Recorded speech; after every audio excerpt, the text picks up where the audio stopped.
Overal waar je wordt geïntroduceerd is het dan toch de zoon van. Is dat vervelend? Nee, dat is niet vervelend. Wat is er nou mooier, jongens, als een vader als Nico Haak te hebben? En al zo'n heritage te hebben aan leuke, vrolijke muziek. Je komt ergens op een feestje en de muziek begint. En ik kan bijna naar huis, ik hoef bijna niks te doen. Nee hoor, dat is niet waar. Maar nee, dat is natuurlijk een hele leuke ondergrond om je eigen carrière te gaan starten. Nee, dat is niet vervelend. Ik ben wel in de muziek bezig geweest. En een paar keer heel dichtbij geweest om de grote knoop door te hakken om een single uit te brengen. En dan is de privésituatie zo dat is je vrouw hoogzwanger, dan moet je zo'n stap niet gaan nemen. Weet je, want je bent veel weg, je wereld staat ondersteboven.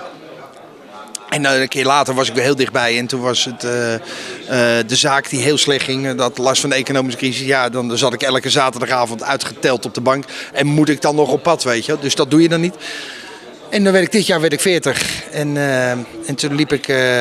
ging het echt knagen. En toen werd ik gebeld door John, dat is mijn huidige manager. En die zegt, zeg het maar, wat wil je? Ik zeg, ik wil het doen. Ik zeg, maar dan ook wel even heel erg goed en anders niet. 2 weken later, met dank aan Carlo Rijsdijk van Helemaal Hollands, zat ik bij Edwin en Koen van Hoevelaak in Holte. En weer 2 weken later had ik een contract op zak.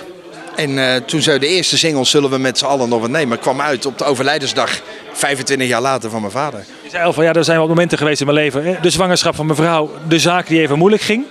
Is dat een beetje te spiegelen aan hoe het bij je oude heer ging?